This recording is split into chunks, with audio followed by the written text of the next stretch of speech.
casa de Dios.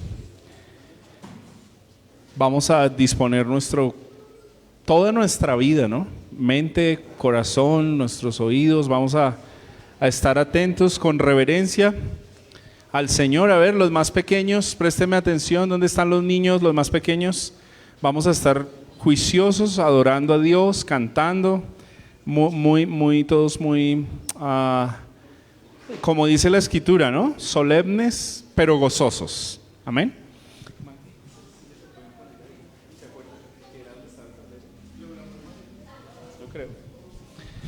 Bien, entonces, Daniel capítulo 9, vamos a leer del verso 20 hasta el verso 27.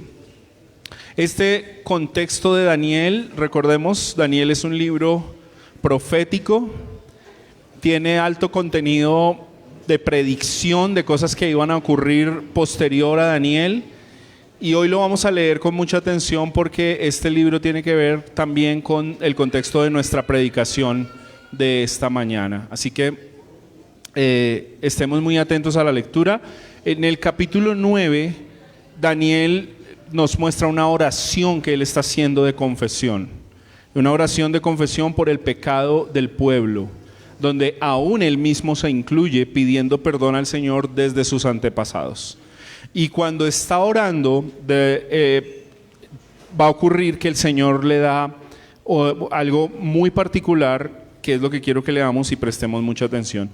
Daniel capítulo 9, verso 20, dice: aún estaba yo hablando, orando y confesando mi pecado y el pecado de mi pueblo Israel, y presentando mi súplica delante del Señor mi Dios por el santo monte de mi Dios. Todavía estaba yo hablando en oración cuando Gabriel, el hombre a quien había visto en la visión al principio, se me acercó, estando yo muy cansado, como a la hora de la ofrenda de la tarde. Me instruyó y me dijo: Daniel, he salido ahora para darte sabiduría y entendimiento. Al principio de tus súplicas se dio la orden, y he venido para explicártela, porque eres muy estimado. Pon atención a la orden y entiende la visión. 70 semanas han sido decretadas sobre tu pueblo y sobre tu santa ciudad, para poner fin a la transgresión, para terminar con el pecado, para expiar la iniquidad, para traer justicia eterna, para sellar la visión y la profecía, y para ungir el lugar santísimo. Has de saber y entender que desde la salida de la orden para restaurar y reconstruir a Jerusalén hasta el Mesías príncipe habrá 7 semanas y 72 semanas. Volverá a ser edificada con plaza y foso, pero en tiempos de angustia. Después de las 72 semanas el Mesías será muerto y no tendrá nada, y el pueblo del príncipe que ha de venir destruirá la ciudad y el santuario. Su fin vendrá con inundación. Aún hasta el fin habrá guerra, las desolaciones están determinadas. Y él hará un pacto firme con muchos por una semana, pero a la mitad de la semana pondrá fin al sacrificio y a la ofrenda de cereal. Sobre el ala de abominaciones vendrá el desolador, hasta que una destrucción completa, la que está decretada, sea derramada sobre el desolador. Amén. Es una palabra dura, fuerte, y vamos a hablar un poco de ello en nuestro sermón. Quiero animarte a que oremos juntos dando gracias al Señor y ofreciendo este tiempo de culto a nuestro Dios. Señor, gracias por tu presencia. Gracias, Señor, por permitirnos hoy rendirte adoración. Gracias, Padre, gracias, Hijo, gracias, Espíritu Santo, por dirigirnos a adorar a Cristo. Gracias, Cristo, por la redención de nuestras almas. Y gracias, Padre, por enviar a tu Hijo amado para salvarnos y para escoger, dice la Escritura, desde la eternidad, un pueblo para que viva en buenas obras, un pueblo para la alabanza de la gloria del Señor. Gracias, Dios, por hacer posible esto, porque nos has llamado de toda lengua, tribu y nación. Y nos has llamado para ser un pueblo de reyes y sacerdotes, que anuncia tu palabra, que proclama la verdad, que vive la verdad. Gracias, Señor, por habernos hecho justos, por habernos justificados, por habernos declarado justos, y porque a pesar de nuestro pecado, nuestro Señor Jesucristo tomó nuestro lugar, pero también nos ha dado su justicia para que hoy podamos, por la fe, siendo reconciliados y teniendo paz con el Padre, podamos ahora adorarte en espíritu y en verdad. Gracias, Jesús. Gracias porque ya no estamos en guerra. Ya no somos enemigos de Dios. Ahora hemos sido alcanzados, abrazados por la gracia de Dios, Señor. Y esto es motivo de adoración y esto es motivo de gozo para nosotros. Hoy, Señor, como un solo pueblo, queremos adorarte, queremos cantarte, Señor. Unir nuestras voces en adoración, pequeños y grandes, niños, adultos, ancianos, Señor. No importando nuestra condición social, no importando nuestros estudios, no importando nada. Aquí somos un solo pueblo que te adora en espíritu y en verdad. Señor, hoy queremos cantarte con el entendimiento. Queremos honrar tu nombre, levantar tu nombre en alto y exaltarte, Señor. Que tú, Señor, te muevas en medio de las alabanzas de tu pueblo. Gracias, Señor, por permitirnos hoy cantarte y por permitirnos hoy proclamar la palabra de Dios y que Cristo sea exaltado y glorificado en medio nuestro. Señor, disponemos nuestro corazón para adorarte y para entonar nuestras voces a una sola voz, cantando a ti, Señor, alabanzas. En Cristo Jesús oramos y damos gracias. Amén.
con nosotros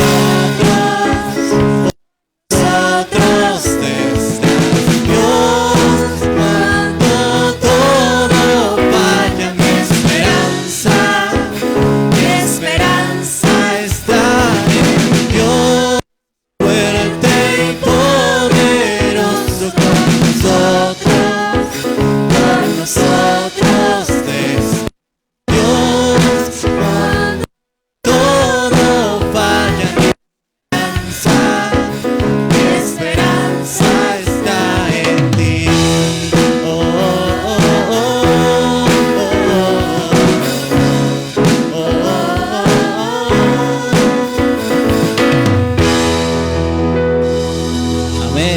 nuestro Dios, ¿cierto?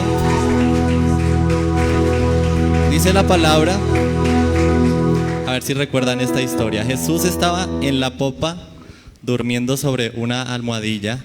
Entonces lo despertaron y le dijeron: Maestro, ¿no te importa que perezcamos? Jesús se levantó, reprendió al viento y dijo al mar: Cálmate, sosiégate. Y el viento cesó y sobrevino una gran calma. Entonces les dijo: ¿por qué están atemorizados? ¿Cómo no tienen fe? Y se llenaron de gran temor y se decían unos a otros: ¿quién pues es este que aun el viento y el mar le obedecen? Ese es nuestro Dios, y de eso acabamos de cantar. Y vamos a seguir alabando a nuestro Dios poderoso, a nuestro Dios lleno de gracia y de bondad. Amén.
Señor, tú eres santo, tú eres digno, no hay nadie como tú.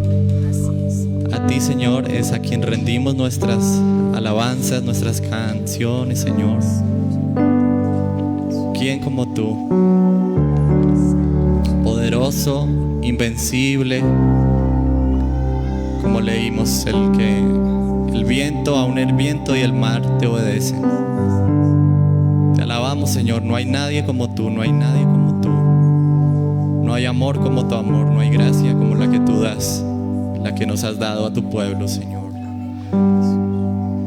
Y hoy, Señor, te alabamos, exaltamos tu santidad con gozo, con alegría, porque nos has escogido, nos has amado, has echado a lo profundo del mar nuestros pecados, y ese era nuestro mayor problema, y tú lo has solucionado, Señor. Y por eso queremos amarte, esforzarnos en servirte, esforzarnos en obedecer tu palabra, Señor. A ti, solamente a ti, te cantamos.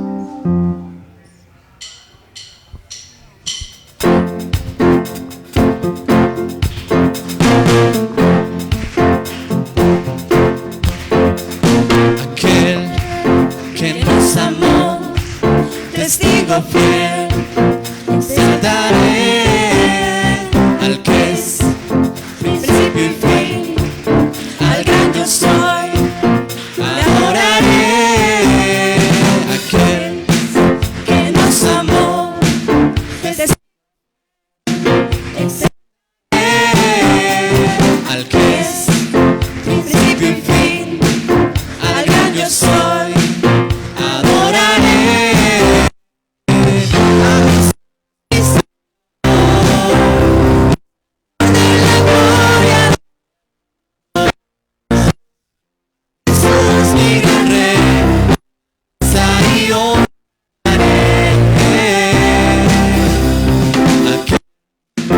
que nos amó.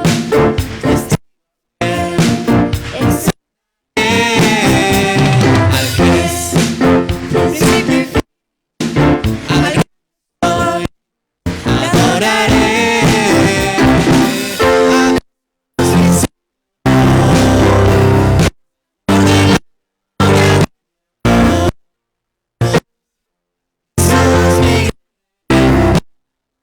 Y honra daré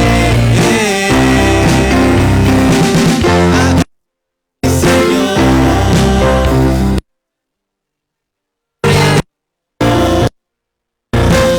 A Jesús mi gran Rey, alabanza y honra daré.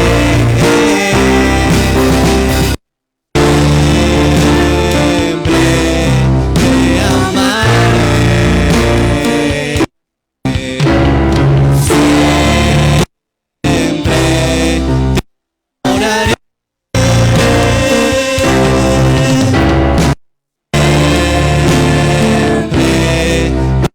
te amaré. Siempre te exaltaré.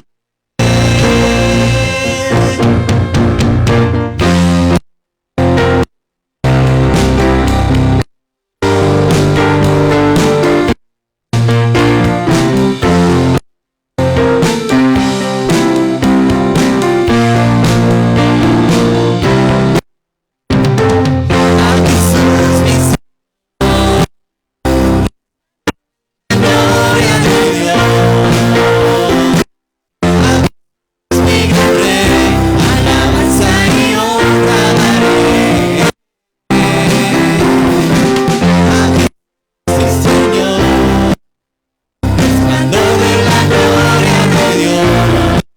A Jesús mi gran Rey, alabanza y honra daré. A Jesús mi Señor, resplandor de la gloria de Dios. A Jesús mi gran Rey, alabanza y honra daré. Alabanza y honra daré. Alabanza y honra daré. La carta a los Hebreos, capítulo 1, versículo 1 dice: Dios, habiendo hablado hace mucho tiempo, en muchas ocasiones y de muchas maneras, a los padres por los profetas, en estos últimos días nos ha hablado por medio de su Hijo Jesucristo, a quien constituyó heredero de todas las cosas, por medio de quien hizo también el universo. Él es el resplandor de su gloria y la expresión exacta de su naturaleza, y sostiene todas las cosas por la palabra de su poder. Amén. Después de llevar a cabo la purificación de los pecados, el Hijo se sentó a la diestra de la majestad en las alturas, siendo mucho mejor que los ángeles, por cuanto ha heredado un nombre más excelente que todos ellos. Amén. Ese es el Dios al cual adoramos, es nuestro Señor Jesucristo. ¿Qué tal si una vez más con nuestras voces entonamos este coro diciendo: a Jesús mi Señor, resplandor de la gloria de Dios. A Jesús mi Rey, alabanza y honra daré. A Jesús mi Señor, resplandor de la gloria de Dios. A Jesús mi gran Rey, alabanza y honra daré. Alabanza y honra daré. Alabanza y honra daré. Señor, en esta mañana nos disponemos a escuchar tu palabra. Tú eres nuestro Rey, como acabamos de cantar, y queremos darte también alabanza y honra, escuchando atentamente tu voz a través de la Biblia. Señor, habla a nuestras conciencias, habla a nuestras mentes, Habla a nuestro corazón en lo más profundo, Señor. Trabaja en nosotros por el poder del Espíritu de Dios. Que podamos honrarte, Señor. También con nuestra reverencia, con nuestra disposición y con lo que tú obras en nosotros para obedecer tu palabra en todo tiempo. Señor, queremos adorarte también a través de la predicación. Que tu nombre sea exaltado en esta mañana. En Cristo Jesús oramos. Amén y amén. Por favor, no se siente, abra su Biblia en Marcos capítulo 13 y vamos a leer el pasaje que nos corresponde estudiar hoy. Luego toman ustedes su lugar. Marcos 13. Y vamos a leer del versículo 14 al versículo 23. Amén. Marcos capítulo 13, versículo 14 al 23, dice así la palabra del Señor: pero cuando vean la abominación de la desolación puesta donde no debe estar, el que lee que entienda, entonces los que estén en Judea huyan a los montes, y el que esté en la azotea no baje ni entre a sacar nada de su casa, y el que esté en el campo no vuelva a tomar su capa. Pero hay de las que estén en cinta y de las que estén criando en aquellos días. Oren para que esto no suceda en el invierno, porque aquellos días serán de tribulación, tal como no ha acontecido desde el principio de la creación que hizo Dios hasta ahora, ni acontecerá jamás. Si el Señor no hubiera acortado aquellos días, nadie se salvaría, pero por causa de los escogidos que Él eligió, acortó los días.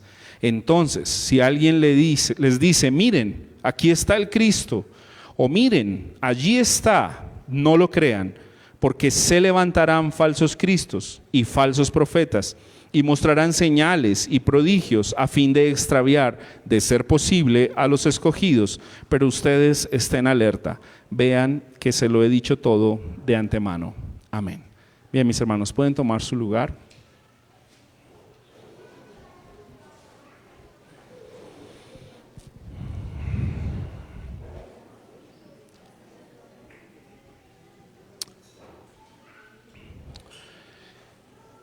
Seguimos entonces con nuestro estudio del Evangelio de Marcos. Hoy nos corresponde este pasaje que tiene que ver con asuntos que el Señor está diciendo que iban a suceder. Y hemos venido estudiando este capítulo 13, viendo, permítanme recordar el contexto, cómo el Señor anunció algo que ya los profetas habían dicho. Y cómo el Señor, a través de dar unas declaraciones sobre el templo, y cómo al mostrar una planta, una higuera, y decir que se iba a secar, estaba el Señor prediciendo o profetizando un juicio sobre la casa de Israel, sobre Jerusalén, pero también sobre el sistema cultico de Jerusalén. Recuerden que el Señor mencionó que de ese gran templo, ¿qué iba a pasar? No iba a quedar piedra sobre piedra. Y ahora tenemos quizás el momento clímax de estas predicciones en el capítulo 13, donde el Señor muestra algo que va a ocurrir con Israel, es un juicio sobre la casa de Israel. Habíamos mencionado que aunque en toda la historia de la humanidad se han venido cumpliendo cosas y ha habido tribulaciones y ha habido crisis, yo sí creo que hay una razón, mis hermanos, estudiando este texto, por la que este momento profetizado fue un momento tan crítico. Y usted se preguntará por qué lo hablo en pasado, y es porque la mayoría de nosotros tenemos una expectación futura de estas palabras de Jesús, pero para nosotros que lo estudiamos hoy tenemos que mirar hacia atrás y ver que, me atrevo a decir que la mayoría de ellos ya se cumplieron. Y es lo que la historia nos muestra. Más bien esto realza tremendamente a Jesús como Dios, puesto que sus palabras se cumplieron tal como Él las había dicho. No hay falla en las profecías de Jesús. Y esto nos deja ver, mis hermanos, por lo menos dos cosas: la exaltación de Cristo como Dios, pero la seguridad de la palabra profética. Así como dijo Pedro, esta palabra que tenemos es la palabra profética más segura. Y hermanos, yo quisiera decirles que si esta palabra se ha cumplido a través de la historia, nosotros tenemos que tener certeza que se cumplirá y se seguirá cumpliendo. Porque el Señor dijo que no pasará o no dejará de pasar ni una jota ni una tilde de su ley, y absolutamente toda se cumplirá. El sermón que yo he titulado para esta mañana, hermanos, está ahí mismo en el versículo 23, pero ustedes estén alerta. Ese es el título que yo quiero compartir de forma homilética con ustedes esta mañana. Pero ustedes, ¿cómo tienen que estar, hermanos? Alerta. Bueno, realmente no es que yo esté solamente diciéndoles a ustedes, creo que es algo que todo predicador debería predicar, que toda la iglesia debería recordar constantemente y que nosotros mismos deberíamos recordar. El Señor nos ha dicho que estemos ¿cómo? Alerta. Y esto nos pone en un punto de tensión muy interesante. Todo lo que tiene que ver con el Evangelio del Señor genera una expectativa hermosísima porque no nos deja dormir, no nos deja entrar en desánimo, no nos deja entrar en desaliento. Todo lo contrario, constantemente el Señor nos está diciendo, estén alerta. Y creo que es el tono de este pasaje, lo habíamos mencionado hace 15 días y creo que así va a terminar la próxima semana en un clímax de estén alerta. Es algo que el Señor constantemente nos está diciendo. Ahora, hay tres cosas que yo creo que este pasaje nos revela y que desde un principio quiero mencionar como puntos principales que los vamos a ir desarrollando durante el sermón. Las tres cosas que yo creo que este pasaje muestra: número uno, es un juicio, por lo cual hay que estar alerta. Número dos, una advertencia que implica la misma palabra alerta, y hay que estar atentos a las advertencias que Dios nos hace. Y número tres, hay unas palabras de gracia en medio de esta predicción o esta profecía. Una vez más, número uno, hay juicio. Número dos, hay advertencia. Y número tres, hay gracia. Amén. Quiero que empecemos con el punto número uno, el juicio. ¿Qué fue lo que pasó con la casa de Israel? Con la casa de Israel hubo un juicio. Dios venía hablando a su pueblo, estén atentos a mi voz. Y este pueblo fue un pueblo de dura cerviz. Este pueblo no quiso escuchar. Este pueblo mató a los profetas. Recuerdan que vimos la parábola anteriormente, como un dueño de finca de una hacienda que mandó a un administrador. ¿Y qué hicieron con el administrador? Le hicieron daño, lo golpearon. ¿Qué hicieron con el otro administrador? Lo asesinaron. ¿Qué hicieron con el otro? Nuevamente le hicieron daño. Y la parábola termina diciendo, por último mandó al hijo suyo. ¿Y qué hicieron con el hijo?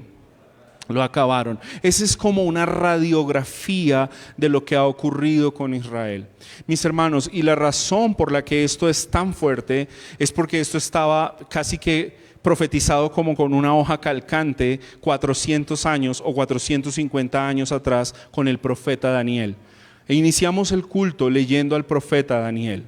Y el profeta Daniel es tremendo porque él está orando y él está pidiendo perdón por el pueblo de Dios. Y saben, mis hermanos, hay algo que me impresiona mucho al estudiar este pasaje, y es que estas palabras de predicción, si esto usted lo puede tener como una aplicación, por favor, cójalo en esta mañana para su vida práctica devocional. Nunca los hombres de Dios tomaron las profecías generando especulaciones futuras. Todo lo contrario, tomaron las profecías para ir hacia atrás y ver qué Dios había dicho. No sé si me hago entender con esto. Las profecías que Dios ha dado no son para generar especulaciones futuras, no son para generar amarillismo ni hacer daño. Más bien ellos vuelven atrás para encontrar lo que la Escritura dice. Permítanme ilustrar esto de una manera que me gusta mucho, como poéticamente el apóstol Pedro lo escribió. Ustedes saben que el apóstol Pedro era un pescador. Y el apóstol Pedro, al ser pescador, sabía cómo era el manejo de las lanchas, del agua, de la pesca.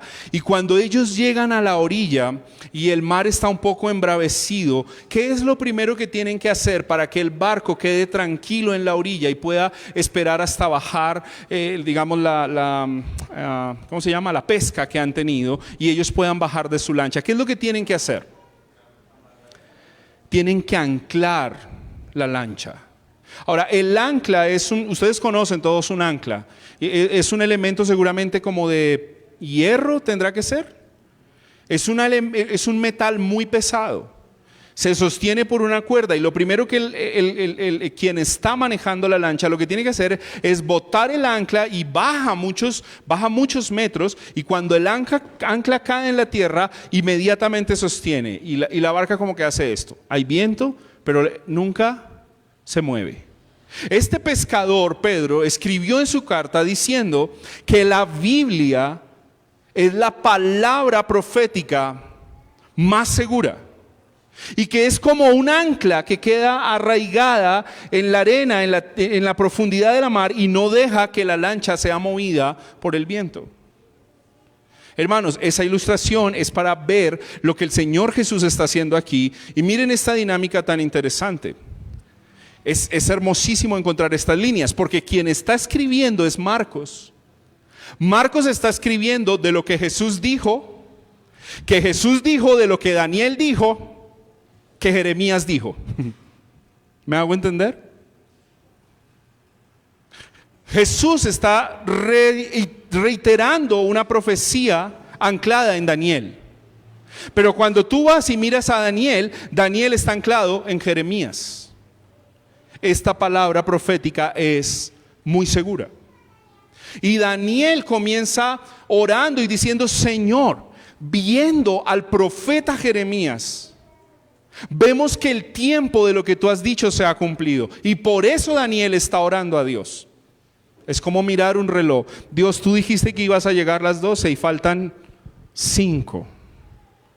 Y es tremendo, porque en esa conversación que Daniel está teniendo con el Señor, viendo al profeta Jeremías, el Señor envía a Gabriel, su mensajero. Y el mensajero le dice: Daniel, tengo algo que decirte. Hay cosas que van a ser peor. Y hermanos, yo no sé si tú le has prestado atención al capítulo 9 de Daniel, pero a mí me impresiona la precisión de las cosas que se dijeron que iban a ocurrir y ocurrieron. Yo sé que para nosotros es un poco complejo la forma de cómo ellos, digamos que figuradamente, cuentan las semanas. ¿Recuerdan? 7 semanas, luego 49 semanas, y parece que si uno empezara a hacer matemática, pues las semanas no dan para tanto tiempo. Lo que es cierto es que la precisión de cuándo iba a empezar eso se dio con la construcción del templo cuando Nehemías y Esdras reconstruyen el templo. Y es como si un reloj de arena se le diera la vuelta y empezara a marcar el tiempo. Y hermanos, ¿por qué el juicio fue tan fuerte sobre Israel? Porque es que Gabriel le dice a Daniel con precisión: mire, algo que es sumamente importante, y ustedes entenderán el juicio de Dios sobre Israel. Dios le dijo a Daniel cuándo el Mesías iba a llegar a la tierra. Le habla de cuándo va a nacer, de lo que va a sufrir, cómo va a morir y cómo va a acabar con el pecado. La profecía es un ancla segura para la llegada del Mesías. La pregunta es: ¿por qué los judíos nunca interpretaron esto? ¿En dónde estaba anclada su alma? ¿Qué fue lo que vieron? ¿Por qué llegó su príncipe rey y en vez de reconocerlo como su Mesías, qué hicieron con él? Lo mataron. Y saben, cuando el Señor está hablando estas palabras en Marcos, ha pasado quizás va a pasar 2 o 3 días después el tema de su crucifixión. Esto es un preámbulo cuando el Señor está diciendo estas cosas. Los judíos no pudieron ver la escritura y ver que era la palabra profética más segura. No interpretaron. Por eso cuando el Señor Jesús resucita y está caminando con los discípulos de Emaús, les dice, es necesario que el Cristo padeciese. Es necesario que aconteciesen todas estas cosas. ¿Acaso no han visto la ley, los profetas y los salmos? ¿De qué hablan? De mí. Pero los judíos no pudieron interpretar ese tiempo. Y no pudieron interpretar ese tiempo por la dureza de su corazón. No pudieron interpretar ese tiempo por sus falsas expectativas de un Mesías que los libertara momentáneamente de la opresión de los romanos. Ellos no pudieron ver. Hermanos, y la razón por la que creo que este juicio es tan severo es porque Israel ya había sido juzgado muchas veces. Israel había tenido grandes problemas de juicio de Dios para ellos, pero en este momento ellos no se han metido con el administrador de la hacienda. En este momento ellos se metieron con el Santo de Dios. En este momento ellos mataron al Hijo de Dios. Ahora yo hago la pregunta, ¿ustedes creen que el juicio para esto iba a ser pequeño? El juicio por este gran pecado, el pecado más horrendo de la humanidad, porque yo creo, hermanos, que el pecado más horrendo de la humanidad no es el que trajo a Adán, que es grave y nos puso a toda la humanidad en condenación, pero el pecado más horrendo de la humanidad es tener al frente al Hijo de Dios de sus ojos y no verlo y no adorarlo, pero además matarlo. Y eso trajo juicio, eso colmó la ira de Dios. Ahora, ¿cuál es la referencia? Si ustedes recuerdan lo que leímos de Daniel, Daniel capítulo 9 versos 26, 27, 28 está hablando de las abominaciones que venían sobre el pueblo. Y Gabriel toma la misma idea para decir las abominaciones que ocurrirán cuando venga el juicio de Dios sobre Jerusalén. Y lo que Marcos está haciendo aquí, de hecho por eso en nuestras Biblias aparece un paréntesis. ¿Y cuál es el paréntesis que aparece en nuestras Biblias? El que lee, entienda. Esas no fueron palabras de Jesús. Esas son palabras de edición de Marcos, por eso están entre paréntesis. El que lee, ¿a quién? A Daniel, entienda lo que está pasando. La abominación es algo que Dios detesta. La abominación es algo horrendo, horroroso, feo. Y ellos ya habían tenido un escenario de abominación tremendo con un gobernante, con un emperador que hizo unas cosas horribles. Y permítanme contarlas un poco, recordarlas. Este hombre puso una imagen de Zeus en el templo, profanando el templo de Dios.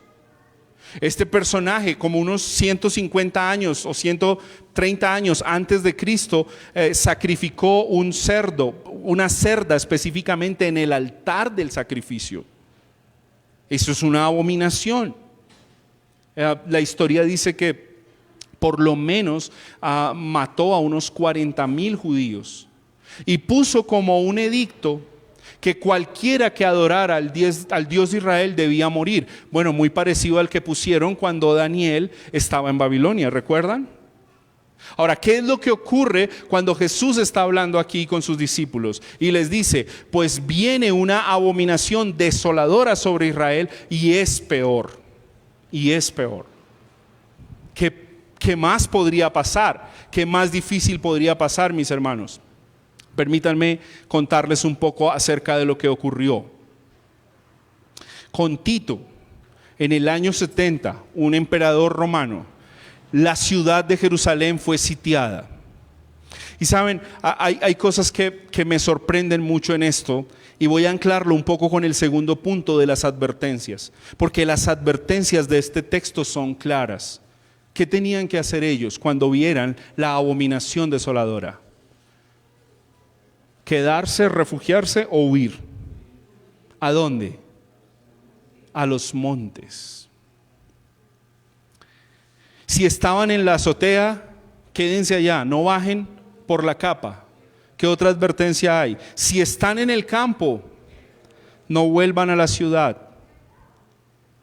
Y hay dos ayes de juicio y de lamento. Hay de las que estén encinta, embarazadas. Tranquilas las hermanas que están embarazadas en esta congregación, no se preocupen, las vamos a cuidar. Vamos a hacer su baby shower y ustedes van a estar bien. Y hay de las que estén amamantando o criando, pero usted ya va a entender qué pasó. Miren este dato tan interesante, hermanos. ¿Por qué la palabra de Dios debe ser un ancla seguro para nuestras almas? Si Jesús dijo, huyan a los montes, yo te pregunto en tu lógica de obediencia, ¿qué hay que hacer? Huir. Ahora, ¿tú sabes qué pasó con Israel? Miren esto, la instrucción de Jesús fue contracultural para la época. Porque lo que ocurría en la época y la alarma que había es, cuando un pueblo enemigo venga a destruirnos, todas las personas corran a la ciudad amurallada y protéjanse. ¿Tú sabes qué hizo este Israel de esta época, la que mató al Señor Jesús? Se encerraron en Jerusalén. ¿Sabes?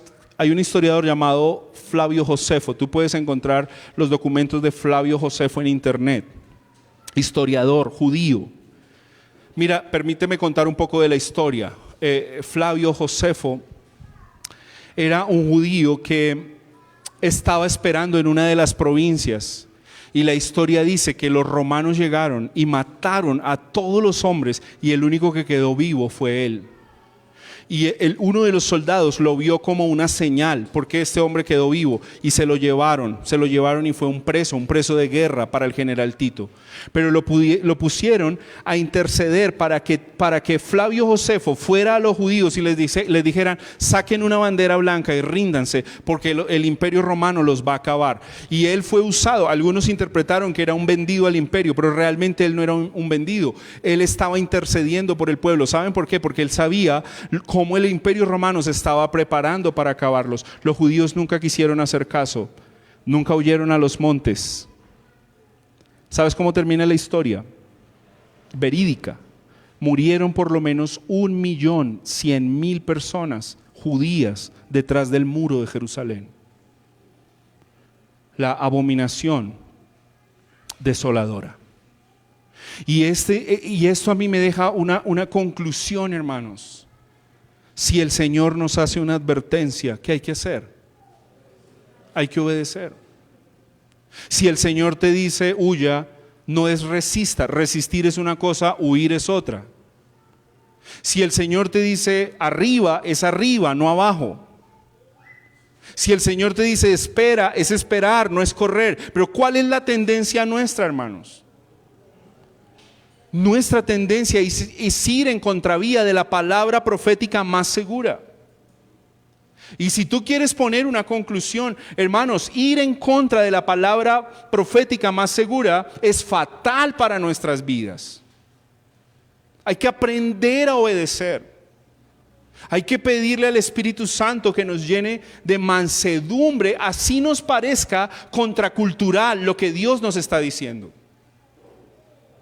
¿Cuál es uno de los problemas? Pablo lo escribió a la iglesia en Roma. No se conformen, no se moldeen ¿a qué? A este mundo. Bueno, el juicio vino sobre estas personas. Yo les mencioné hace 15 días, pero quiero recordarlo. ¿Sabes qué dice la historia? La mayoría de personas del primer siglo que se salvaron, ¿sabes quiénes fueron? Los que le hicieron caso al Señor Jesús. Y cuando vieron los ejércitos de Roma venir sobre Jerusalén, huyeron a los montes. Ahora, a mí me parece interesantísimo que podamos ver, porque a veces pensamos en que esto está para otra generación, pero yo quiero dejar claro hoy que esto que estoy hablando no va a ocurrir, ya ocurrió. Acompáñame un momento al pasaje paralelo de este pasaje en Lucas capítulo 21. Y deja ahí tu cinta en Marcos, porque ahora vamos a regresar a Marcos. Lucas capítulo 21.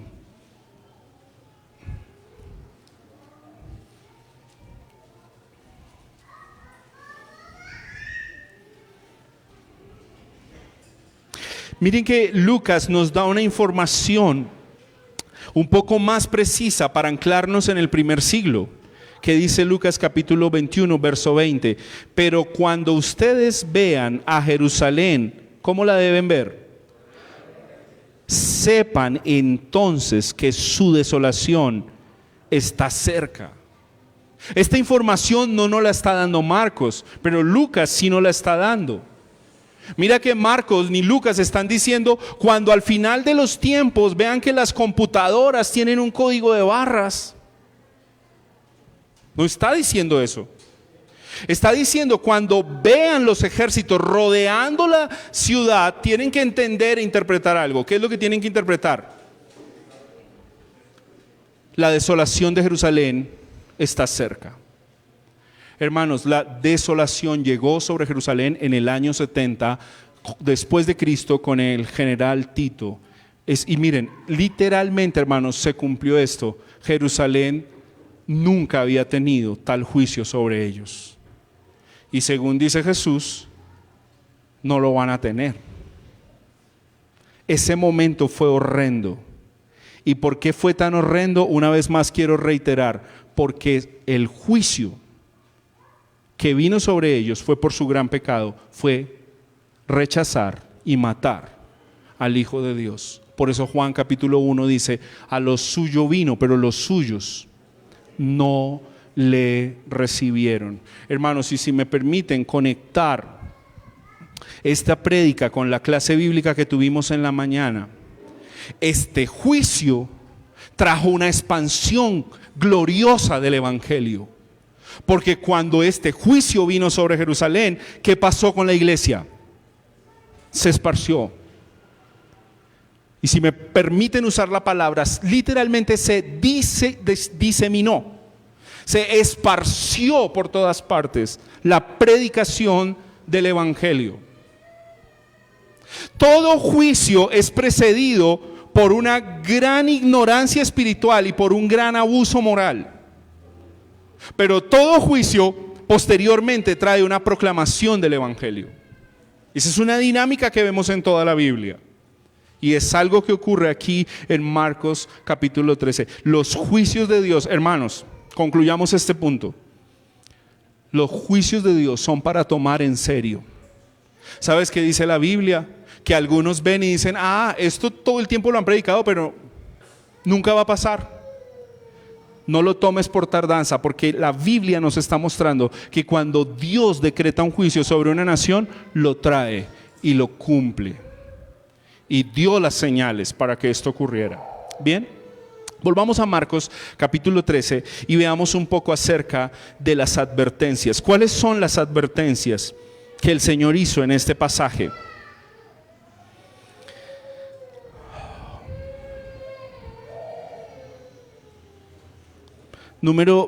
Versículo 18. ¿Qué hay que hacer? Oren. ¿Oren para qué? Oren para que no suceda en invierno. Es interesante esta petición. ¿Por qué creen que hay que orar para que no suceda en invierno? Es esa situación para ellos. El invierno es inclemente. Han estudiado un poco sobre cómo se dio la caída de muchos de las tropas aliadas del ejército alemán en la Segunda Guerra Mundial. No los mató otro ejército. ¿Sabe qué los mató? El invierno, el tiempo. Pero miren qué interesante. El Señor hace una advertencia. Oren. Oren. Número 2, el Señor pide que se tenga cuidado de casos vulnerables, como mujeres encinta y mujeres que están criando realmente, porque tiene cuidado de los niños. ¿Sabes qué dice la historia? Que en esta desolación de abominación de Babilonia, el momento fue tan crítico que muchas mamás practicaron canibalismo. ¿Qué quiere decir esto? Se comieron sus propias criaturas. Y eso a mí me impacta mucho, porque esto habla de prestarle atención a las advertencias que Dios hace. Ellos sufrieron mucho. Pero hay otra advertencia, y es: tengan cuidado con los falsos maestros y los falsos profetas. Porque cuando hay falsos maestros y falsos profetas, ¿saben cuál es la particularidad? Y ocurrió también con Jeremías, y el Señor está advirtiendo tremendamente que cuando el Señor ha decretado juicio, ¿ellos de qué están hablando? De prosperidad y bendición. Porque les parece que los juicios de Dios son terribles. Hermanos, sí que lo son. Pero yo quiero dejar aquí entre paréntesis, póngale negrilla, subráyelo y póngale cursiva. Control P, no, Control C y Control V acá.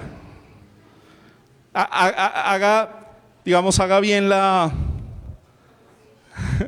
haga bien la tarea de lo que Dios está diciendo y de lo que Dios está recalcando. Y si Dios lo está recalcando es porque sus advertencias son serias. Ellos dijeron el juicio de Dios porque el pecado es abominable, porque Dios es un Dios santo, santo, santo. Y si a ti te parecen terribles los juicios de Dios, hermano, permíteme exhortarte, es probable que tú no estés considerando la santidad de Dios. Porque cuando tú consideras la santidad de Dios, ves que los juicios de Dios son consecuentes con su santidad. Esa generación de personas fue rebelde y no quiso oír la voz de Dios. Y deberíamos tener esto muy presente. Muchos de nosotros a veces queremos salir como jueces de las personas cuando vemos los juicios de Dios. Como que pobrecitos, Dios no debería ser tan terrible. Hermanos, Dios puede ser más terrible. Dios puede ser más abrazador. Tú y yo debemos honrar el nombre de Dios y temer el nombre de Dios. Por eso vienen sus juicios. Entonces la advertencia es muy clara: cuidado con los falsos profetas y cuidado con los falsos maestros. ¿Sabes qué pasó en la época de Jeremías? Dios le había dicho a Jeremías que iba a traer destrucción sobre Israel, y cuando Jeremías se paraba y proclamaba la destrucción de Israel, ¿qué le decían los profetas falsos y mentirosos? ¿Recuerdan? Eso no va a pasar. ¿Acaso no ves cómo estamos de bien?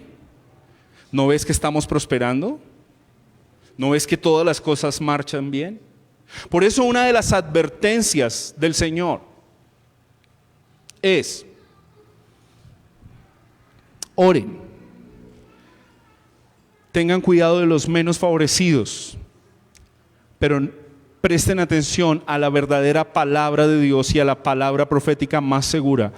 No presten atención a los charlatanes. Y por eso la expresión del Señor Jesucristo es: hey, miren, allí está ¿quién? El Cristo. Hey, mírenlo allí. ¿Tú sabes qué pasó en el primer siglo? ¿Cuántas personas se proclamaron Mesías? ¿Cuántas personas tomaron armas y se proclamaron libertadores del pueblo de Israel? La historia nos dice que todos murieron y fracasaron. Pero ellos no entendieron lo que la profecía de Daniel estaba diciendo. Y yo quiero que la veamos un momento. Acompáñame a Daniel capítulo 9, porque es importante para entender este contexto.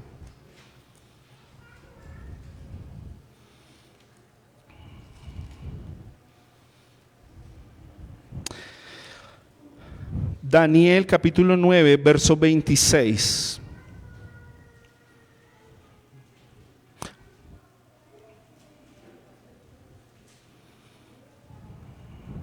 Después de las 72 semanas el Mesías será muerto y no tendrá nada, y el pueblo del príncipe que ha de venir destruirá la ciudad y el santuario. Su fin vendrá con inundación, aún hasta el fin habrá guerra.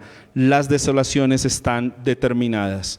Daniel específicamente estaba diciendo que el Mesías debía ¿qué? Morir. Pero ellos perdieron la noción de lo que tenía que ocurrir con la muerte del Señor. Ahora leamos el versículo 24. ¿Qué es lo que realmente trajo la muerte del Señor? 70 semanas han sido decretadas sobre tu pueblo y sobre tu santa ciudad. Miren esto: para poner fin ¿a qué? A la transgresión, para terminar con el pecado, para expiar la iniquidad, para traer justicia eterna, para sellar la visión y la profecía y para ungir el lugar santísimo. Mis hermanos, el pueblo de Israel nunca pudo ver ni la llegada del Mesías, ni la muerte del Mesías, ni la resurrección del Mesías con el propósito eterno de Dios. Y yo recuerdo las palabras del apóstol Pablo, hermanos, a la iglesia en Colosas, capítulo 3, no pongan su mirada en las cosas terrenales, pongan la mirada en las cosas de arriba.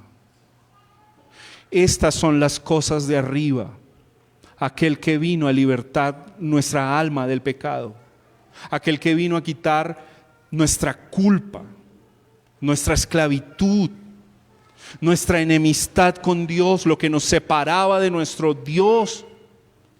Ellos no lo pudieron ver, ellos buscaron, y es lo que tanto Jeremías recalca en su profecía: paz, paz, paz.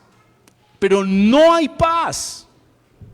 Aborrezco sus sacrificios, dice el Señor.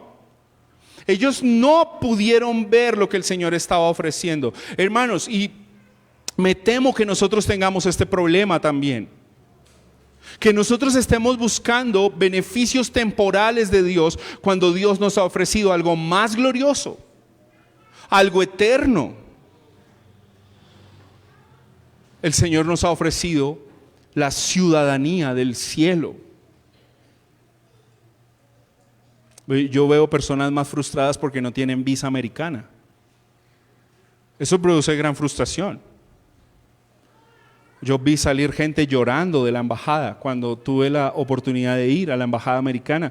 Y saben, me sorprendió mucho que yo nunca había entrado a la embajada americana, y cuando entré a la embajada americana hace como 5 o 6 años, no recuerdo, que saqué mi visa, yo dije, estos gringuitos han fregados.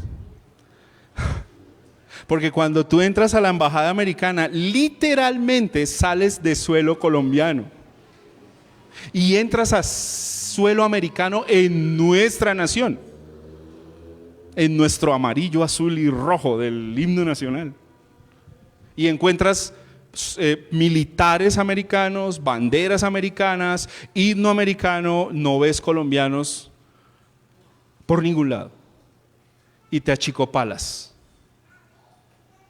y además les pagas como 600,000 pesos para que te digan: oh, ya, lo siento, no puedes ir. Y te entregan un papelito y tú sales así como... Pero la gente anhela tener esa visa. La gente anhela ir al país del norte, ¿no? Al que llamamos el país de las oportunidades. Mis hermanos, si tan solo anheláramos así la patria celestial. Si tan solo anheláramos así la patria celestial, una mejor patria.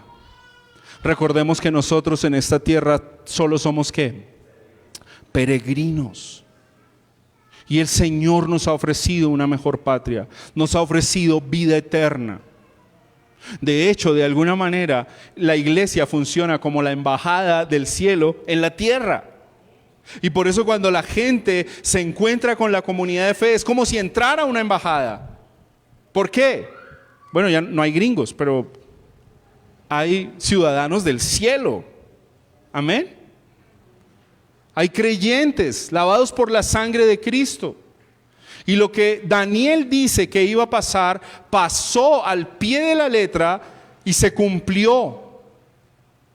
Todas las advertencias son para que miremos realmente a nuestro Señor Jesucristo y para que anclemos nuestras almas en la palabra profética más segura. Amén. Ahora, número 3. Hay gracia en medio de estas palabras de juicio y en medio de estas advertencias. Mire, ¿cuáles son las palabras de gracia? Volvamos a Marcos capítulo 13, mis hermanos.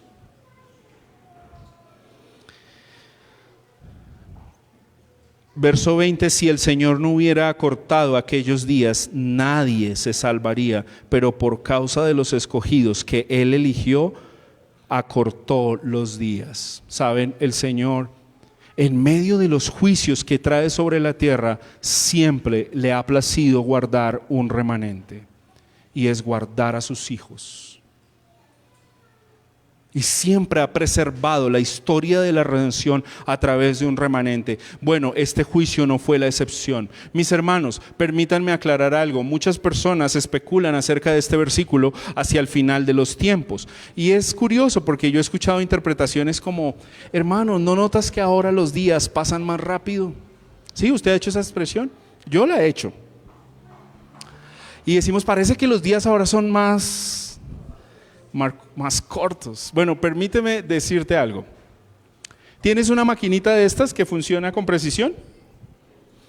¿Cuándo tú de repente has llegado y dices, uy, el reloj se me quedó en dar las horas? Para mí ya son las 12, pero el reloj dice que son las 10. ¿Sí? ¿A alguno le ha pasado eso? No, si el reloj dice que son las 10, y si son las 11, y si son las 12, son las 12. No es cierto que los días ahora son de 23 horas. ¿O sí? ¿Sí? Hermanos profetas, ¿dónde están los profetas de los últimos tiempos? Si el día, rotación y traslación de la Tierra cambiara, desaparece el planeta Tierra. O sea, lo que Jesús estaba diciendo no va en contra de lo que Él mismo estableció en las leyes de la naturaleza. Tu percepción y mi percepción de que los días son más cortos es una percepción de la modernidad. ¿Sabes por qué?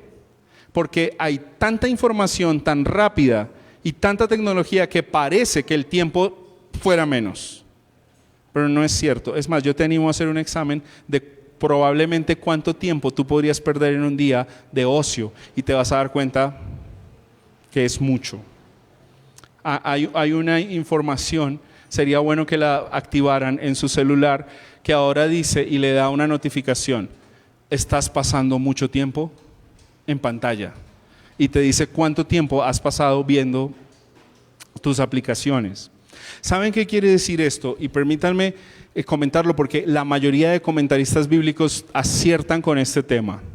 Lo que quiere decir que los días acortados no es que son días de 24 horas que ahora son de 23 horas, no. Lo que quiere decir es que este juicio, el Señor lo que hizo es que fuera más corto en tiempo. Eso fue lo que pasó. ¿Por qué? Porque si no fuera reducido el tiempo del juicio, nadie se salvaría. Pero Dios, por causa de los escogidos, ¿qué hizo? Recortó el calendario y el tiempo de tribulación fue más corto. De hecho, el historiador Josefo dice, miren estos dos informes que sé que son sumamente importantes para este sermón. La desolación de Tito sobre Jerusalén duró solo 5 meses y ocurrió antes del invierno. ¿Y cuál es la advertencia del Señor? Oren para que no sea en invierno. Yo creo que si estos datos tan precisos no nos dejan ver la exactitud de las profecías de Cristo, no sé cómo los podríamos ver. El Señor mostró gracia a través de por sus escogidos, acortando el tiempo del juicio, preservando a los escogidos. Hermanos, yo quisiera que pensemos por un momento en esto. Hay una gran bendición de Dios en saber que somos escogidos de Dios. Y dice que en las advertencias, que si fuera posible, estos engañadores engañarían aún a los escogidos. Pero ¿saben cuál es la buena noticia? Que no es posible engañar a los escogidos. El Señor dice allá en Juan que Él tiene a sus escogidos, ¿dónde? En su mano. Nadie los arrebata de su mano. Y el Señor preservó a sus escogidos. Hermanos, y el Señor ha preservado a sus escogidos y preservará a sus escogidos hasta que Él retorne con gloria. Él siempre ha cuidado de sus hijos. Siempre, hermanos. A pesar de los juicios, a pesar de nuestra maldad, Él siempre ha tenido cuidado de nosotros. Hermanos, hay otro medio de gracia. ¿No les parece maravilloso que a pesar de los decretos de juicio sobre la nación, el Señor le diga a su pueblo: oren? Oren porque yo soy un Dios que escucho. Oren porque yo soy un Dios que tengo misericordia. Algunas personas podrían entrar en desesperación y pensar que Dios no responde, pero Dios siempre responde. Y Dios siempre tiene cuidado de sus hijos. Hermanos, esto es gracia de Dios. Él preserva en sus manos a sus escogidos. Nos ha dejado la palabra profética más segura. Mis hermanos, yo estoy seguro que esto que pasó se cumplió a cabalidad en el primer siglo y el juicio vino. Ahora, a lo largo de la historia ha seguido habiendo juicio. O díganme qué pasó con Hitler y los 6 millones de judíos muertos. Sigue habiendo persecución. Sigue habiendo persecución en el mundo para el pueblo cristiano.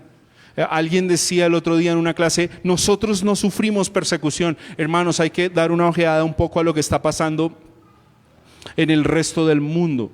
Hay muchos cristianos sufriendo persecución. Hay muchos cristianos reuniéndose a escondidas. Hay muchos cristianos que están sufriendo dificultad, pero la gracia del Señor los ha sostenido. La gracia del Señor ha seguido permitiendo que el evangelio siga siendo proclamado. Y hermanos, con esto quiero concluir diciendo lo siguiente.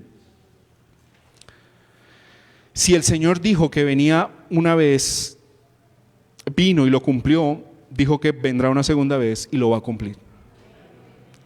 Y Él nos sigue advirtiendo. Y Él nos sigue diciendo que va a haber un juicio final sobre todos aquellos que aborrezcan el santo nombre del Señor Jesucristo.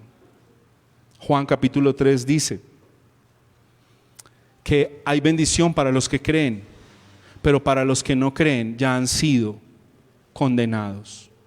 Hermanos, y estoy seguro que como se burlaron de Noé en los días de Noé mientras hacía un arca, como se burlaron de Cristo cuando dijo que iba a ir a la cruz y lo que gritaban era crucifíquelo, estoy seguro que en estos tiempos se burlarán de nosotros porque decimos que Cristo va a volver por su iglesia. Y seguramente nos van a menospreciar y seguramente nos van a desechar, pero saben, por eso existe la predicación pública, para seguir advirtiendo nuestros corazones.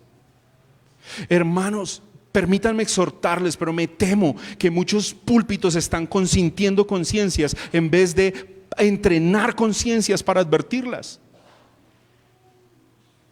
Tú sé diferente, le dijo Pablo a Timoteo. Enfrenta tribulaciones, pelea la buena batalla, sigue en la lucha, hermano. Esas son las advertencias. Pelea por tu santidad, pelea por tu comunión con Cristo, pelea por proclamar el evangelio. Sostente de la mano del Todopoderoso, pero las advertencias tienen que estar siempre vigentes para nosotros.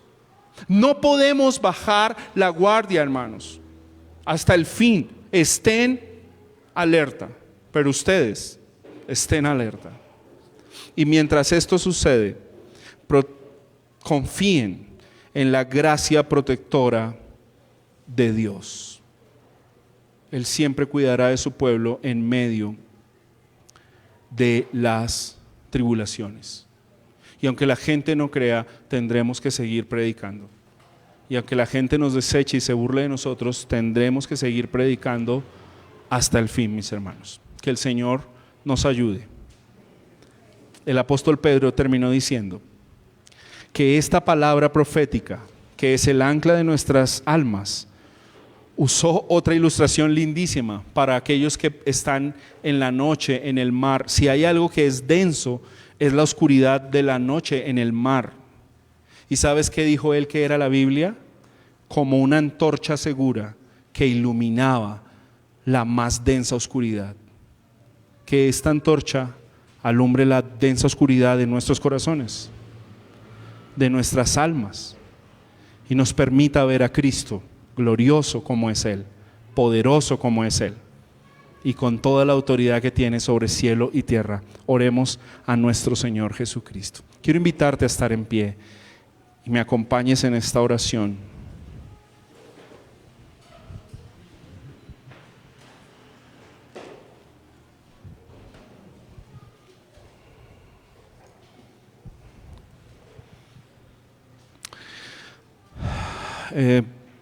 ¿Has sentido que que tu vida a veces pende de un hilo en la fe. Has sentido que como que no hay seguridad, has sentido que como que los problemas de la vida son muy oscuros, muy densos. Tus propios pecados son como un imán que te absorben. Yo quiero decirte hoy, quiero decirme a mí mismo, a mi propia alma, confiemos en Cristo. Él es un ancla segura.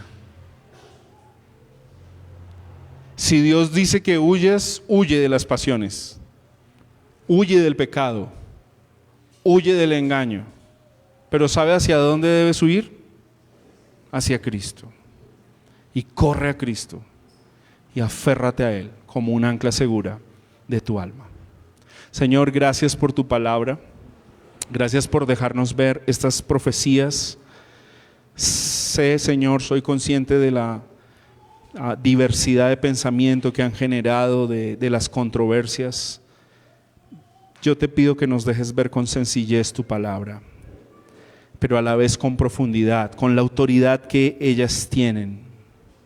Y yo te ruego que tu Espíritu Santo nos guíe para el entendimiento de tu palabra y produzca en nosotros firmeza. Si Pablo nos enseña que el que no es profundo en la palabra es como un niño a la orilla del mar y que las olas vienen y lo derrumban. Pero si estamos seguros en tu palabra, hay un anclaje tan fuerte que no depende de nosotros, sino más bien es a pesar de nosotros. Por eso hoy clamamos a ti, Señor. Ayúdanos a aferrarnos a tus promesas. Ayúdanos a aferrarnos a tu palabra.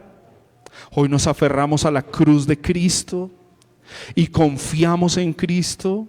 Y confiamos en tus palabras, Señor, y queremos confiar en tus promesas de seguridad, en tus advertencias, también en tus juicios, Señor, porque son verdaderos. Son todos ellos justos, dice tu palabra. No hay una milésima de error. Permítenos hoy confiar en eso, Señor. Aumenta nuestra fe y permítenos caminar estando alertas hasta el final, tomados de tu mano y de tu gracia. En Cristo Jesús oramos y damos gracias. Amén y amén. Amén. Gracias, mis hermanos, por estar atentos a la palabra del Señor. Vamos a finalizar recordando esta semana. El martes tenemos reunión de oración a las 7 de la noche. Este martes que pasó estudiaron el Salmo 68 con Cris. Viene Salmo 69. Recuerden que si alguno está cerca, quiere venir, puede hacerlo acá presencialmente, y si no, enviamos el link para conectarnos desde la casa y poder orar juntos, ¿de acuerdo?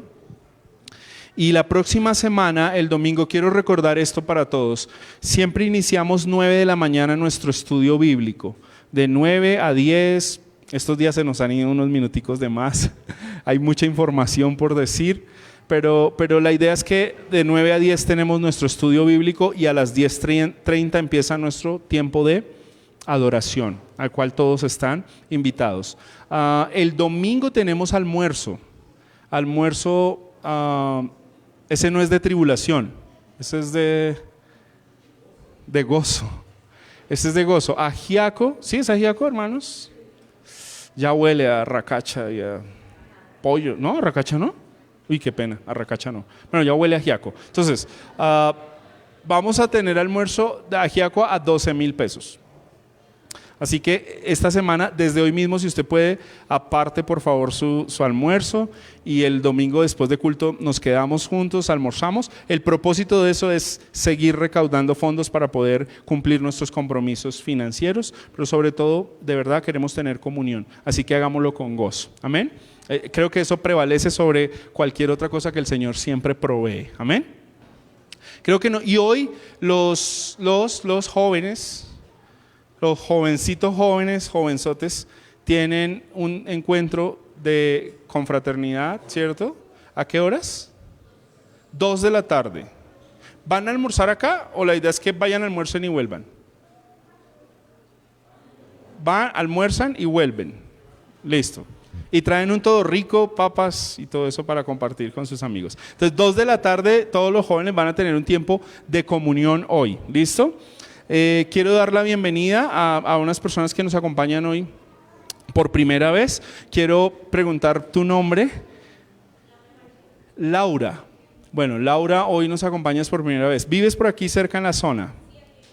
Aquí en Consuelo. Laura, eres bienvenida. Nos agrada mucho tenerte hoy aquí. Ahorita nuestra comitiva de iglesia te va a recibir con ¿qué? Con alegría y gozo y con empanada y café. ¿Sí quiero empanada? O estoy ofreciendo cosas que no hay. Hermanos, solucionenlo por favor para atender bien a Laura. Y también quiero dar la bienvenida, bueno, es parte de nuestra familia, una prima, pero me gustaría que ustedes mismos, por favor, den sus nombres. Ellos son creyentes, se congregan fielmente en una iglesia, pero hoy nos están acompañando, visitando como familia, y además resultó que son súper amigas y familiares, entendí. Doblemente familiar con Ana, ¿cierto? Y Ana, miren esto cómo es. Ana la invitó a ella para que se convirtiera a Cristo y ella le dijo, no, yo también soy convertida. ¿Y dónde va usted? ¿Dónde Sebastián? ¿Cuál Sebastián? El de Molinos. Ay, ese es mi primo. Imagínense. Y bueno, pero de verdad nos gustaría tener un saludo hoy también de parte de ellos y el primo, que el Señor lo ha sostenido a través del tiempo. Tuvo un accidente, pero el Señor, después de que los médicos habían dicho que no podía ni caminar ni nada, el Señor le ha dado fortaleza y lo ha levantado. Me gustaría que des un saludo a la iglesia. Gracias. Bueno, bendición para todos. Mi nombre es Elena Rodríguez Moreno. Soy sobrina del pastor Parmenio Moreno y él es mi hijo, y no hace sino como 60 años que soy conocedora de la palabra, gracias a Dios. Y precisamente conocí el Evangelio gracias a mi tío Parmenio, que fue quien nos enseñó la palabra, y pues a mis otros tíos, mi tío Octavio, mi tío David, los demás, bueno, mis abuelos. Y tengo el testimonio de mi hijo. Él se accidentó, tuvo un accidente bastante grave, duró 10 meses hospitalizado. Los médicos decían que él no vivía, que él no iba a volver a hablar, no iba a volver a caminar, que él quedaba como un vegetal. Y las oraciones de una madre fiel, Dios me dio la respuesta, y he acá está mi hijo. Bueno, muy buenas tardes, buenos días. Ya estamos buenas tardes. Sí, ya estamos hace un minuto, estamos buenas tardes. Entonces les informo, mi nombre es Oscar Rodríguez, soy como el sobrino en segundo, tercer grado, primos en segundo y tercer grados con aquí nuestro pastor. Y pues, como le comentó mi mamá, yo soy una persona que actualmente tuve un accidente en el cual estuve en coma un mes. Al otro mes en coma, primero mes en coma profundo, al otro mes en coma inducido y 4 meses totalmente inconsciente. Luego de varias cirugías que me hicieron y la oración de la iglesia allá en Santa Elvira, aquí toda la familia Rodríguez, Moreno, Velandia, Rincón, más o menos es una combinación así. Pues gracias, y gracias por supuesto a Dios. Pues me encuentro actualmente en una gran recuperación, un 90% de recuperación, pero ya pues me falta rehabilitarme un poquito más físicamente, no físicamente, psicológicamente no, físicamente, ¿vale? Entonces, aquí muchas gracias a todos por las bendiciones. Oremos por ellos, demos gracias a Dios y terminamos. Y quiero orar también por hoy. Todos nuestros profes estaban de examen, bueno, todos no, porque sé que hay otros que estaban profes y no estaban, pero Cris, no sé quién más, Dani, Andrea, estaban presentando examen del distrito, ¿es? ¿Así se llama? Y yo creo que oremos también por ellos si el Señor tiene a bien abrirles puertas, digamos, en esa área de trabajo. Oremos también porque el Señor asista en una pronta y completa recuperación. De verdad es ver la mano del Señor obrando en nuestras vidas y teniendo cuidado de nosotros. Y si cualquiera de nosotros está pasando una dificultad de salud, pongámosla en manos de aquel que no duerme, que vela por nuestras almas. Oremos. Señor, gracias por bendecirnos en este día especial. Gracias por la visita de Laura, por la visita de mi familia, Señor. Gracias porque nos has bendecido hoy, por cada una de nuestras familias. Te damos gracias, Señor, por permitirnos adorarte y presentar culto, Señor, y escuchar tu palabra. Gracias, Señor, porque tienes cuidado de nosotros. En medio de las dificultades tú nos levantas, Señor, y obras conforme a tus propósitos en gloria y conforme a tu soberana voluntad. Gracias por la recuperación que estás dando a Oscar. Rogamos que sea, Señor, plena y completa en ese proceso que tú traes con él. Y oramos hoy como dice la Escritura allá en Juan, que él tenga salud, así como prospera su alma, y en todas las cosas sea bendecido, Señor. Gracias por la visita de Laura, nos anima a conocerle hoy. Permítenos ser como una familia de la fe para ella también. Gracias porque has permitido que esté hoy con nosotros, y gracias por cada una de nuestras familias, Señor, por nuestros hermanos que han presentado el examen hoy de trabajo del distrito. Si tienes a bien abrir puertas ahí, rogamos, Señor, los asistas. A nuestros hermanos que están en casa, que no han podido asistir hoy, bendíceles. Entregamos esta semana en tus manos de trabajo, de actividades, de bendición. Rogamos tu protección, tu luz brillando en nuestro ser siempre, Señor, y nosotros poder caminar confiados, Señor. Gracias te damos este resto de día también. Queremos honrarte con todo lo que hacemos, Señor. Al almorzar, al descansar, al hablar en familia, al compartir, Señor, todo en nuestra vida glorifique tu precioso nombre, Señor. Te damos gracias. También, Señor, bendice nuestras manos, nuestro trabajo, nuestras ofrendas, lo que también podemos dar con generosidad. Bendice esto, bendice el alfolí, Señor, para los recursos que se necesitan en la administración de esta iglesia local. Gracias, Señor, por tu bendición. Honramos tu nombre, en Cristo Jesús damos acciones de gracias. Amén y amén. Amados hermanos, un fuerte abrazo. El Señor los bendiga grandemente.